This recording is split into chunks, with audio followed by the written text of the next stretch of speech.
Welcome back. Let's jump right in. As serious students of Madhyamaka, you already know from our earlier chapters that Nāgārjuna isn't some nihilist trying to destroy meaning.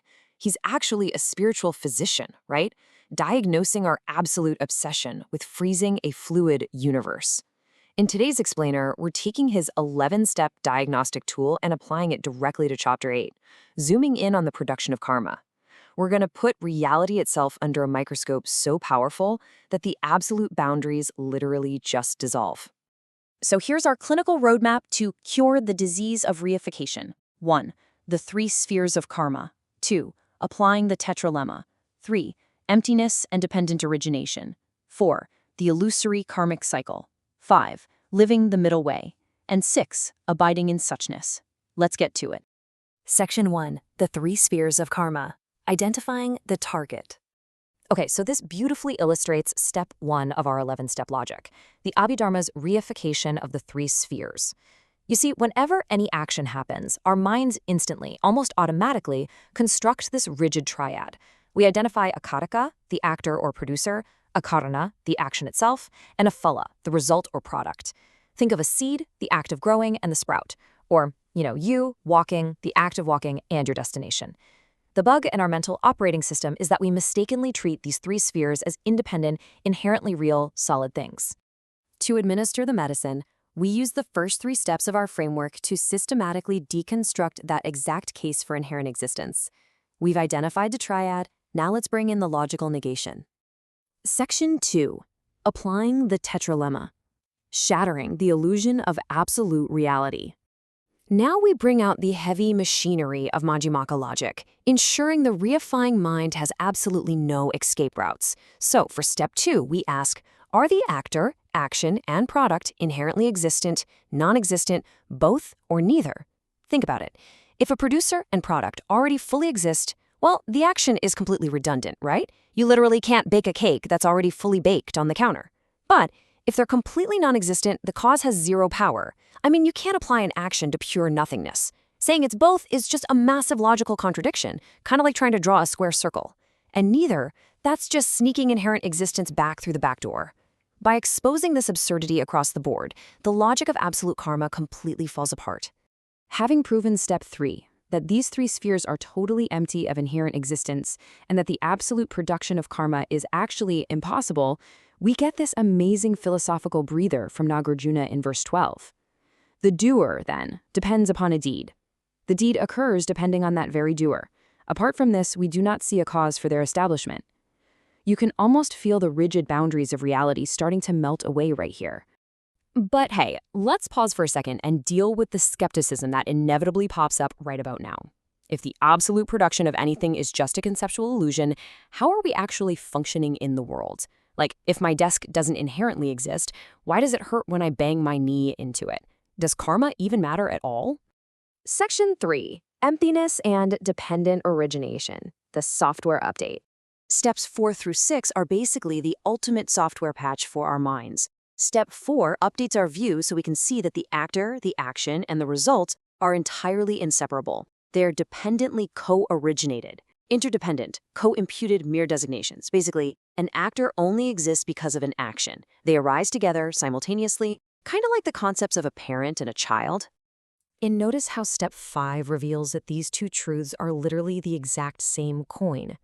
Things are empty because they dependently arise, and they can only dependently arise because they are empty.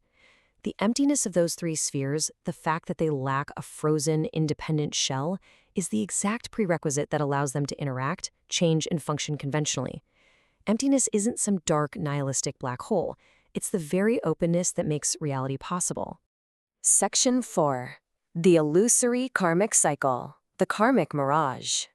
Because everything is dependently co-arising and empty, we hit step 6, seeing the conventional world for what it actually is, the causal cycle of a seed, or the vivid visual world you're looking at right now, or your daily habits. They are a karmic mirage. The source texts compare them to dreams, reflections, or echoes. They are functionally present, absolutely capable of bringing you joy or pain, yet utterly empty of absolute substance. It's a centerless, limitless fractal loop. You act, the result updates who you are, and that updated version of you takes the next action. It is quite literally there, yet not there.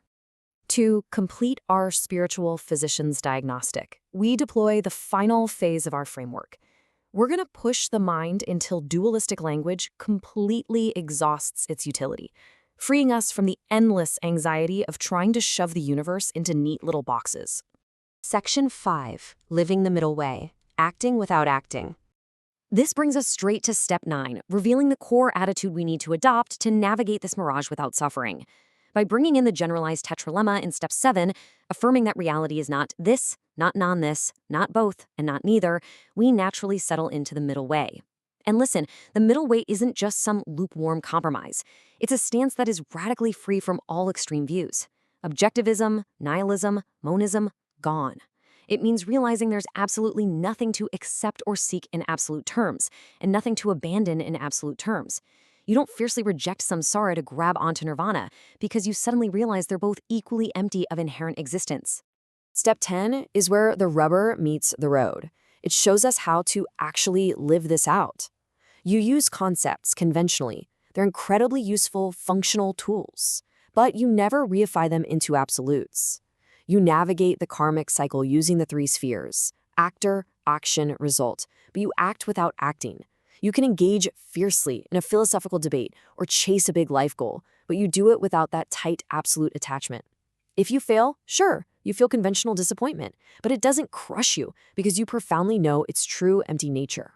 Section 6, Abiding in Suchness, the grand finale. Once you finally cure the disease of reification, you reach step 11, the transcendent conclusion of all this Madhyamaka logic.